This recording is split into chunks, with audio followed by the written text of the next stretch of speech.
Turning to community matters this morning. Hey, all you parents out there, listen up. This is for you. We are telling you about a Kids Night Out event that's taking place at the NVU-Johnson campus. And today we are joined by two student athletes who are putting this all together. Hey guys. Hi. Good morning. Thanks for being here. Thanks for having us. Awesome. So tell me about this event. You guys said that you've been doing this for like 10 years now. Yeah, definitely before our time. Yeah. We do about 10 a year.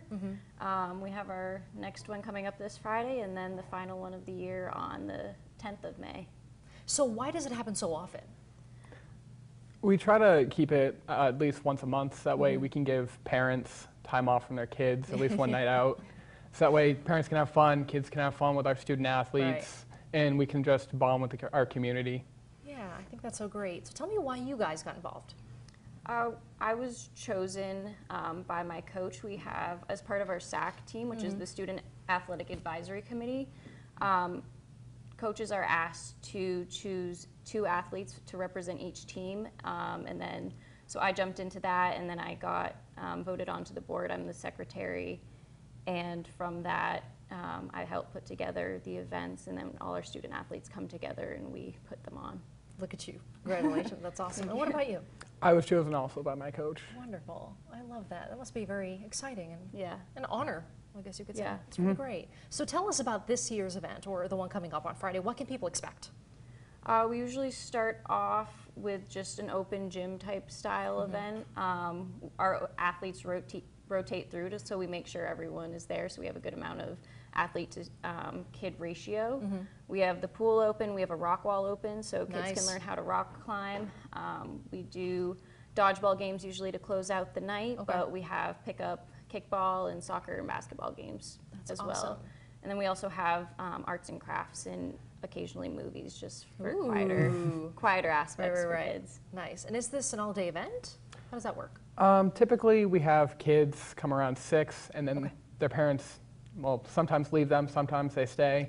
And then the kids will usually leave around 9. So they have a few hours basically after school to kind of do different things. Yeah. So do the activities change per event? Sometimes we do Halloween themed ones for just around that time of year. We try to cater it to what time of year it is. So we do springtime activities. We like to try to think that we can get out more towards the end of the year, just for maybe an hour kickball game or something. But we're looking forward to that for next year. That's wonderful. Now, how many kids are you expecting to come out for this event? Typically we expect upwards of 50, or sometimes lower than 50, depending on how the week goes.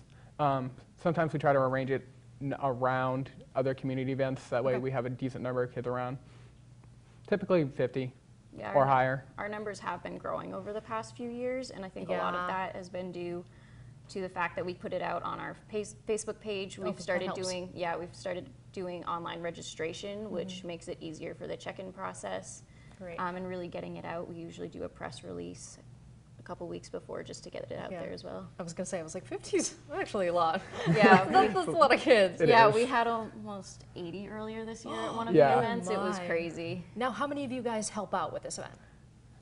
Typically, we have big teams. We have 16 varsity teams, and generally there are 10 to 12 people on each team. We have some that all come out and help during the night, and it's generally 10, maybe 10 to 1 or 10 to 2 for athlete-student ratio. That's manageable. Not too bad. And we schedule out time slots for athletes to show up for specific teams, just to make sure that again stays consistent, so we have good supervision throughout. Wonderful. Now, do you have an idea of how many people are attending on Friday, or is that the 50 mark? I'm not quite sure right off the bat. We haven't seen the online registration quite as much because it is a new feature that we've added this year. But we're hoping to increase that, and I'd say somewhere around 15. We send out flyers to community members. I send them out to schools in our local area, so we're hoping for around 50. That's great. So what would you say to parents to encourage them to bring their kids out? Would you like a night out? I was going to say, do you have to say much, really? You could just, I mean, need a break. It's cheap babysitting. It's $10 per kid for the night. So, I mean, compared to if you were to hire someone or a service, it's a cheap alternative. It gets sorry, I'm an education major. There you go. It gets kids moving, gets energy out before bed, gets them active, which is always good, and it also really brings the community together. And then, I mean, we see that turned over. They come to our events and summer camps. That's fantastic. So tell people again where they can find all the information for this. Yeah, you can find all of the information on, we have our athletic website. You can contact athletics through that page. There's also the SAC page that it should be linked to as well. We put out events on Facebook on our athletics page as well as our SAC page itself. Yeah. And then look for those school emails too, because those get sent out a couple times. Wonderful. Well, thank you guys for being here. I Awesome. appreciate it. Thank We you wish so you the much. best. And we'll have all this information too on our website, mychamplainvalley.com. We'll be back.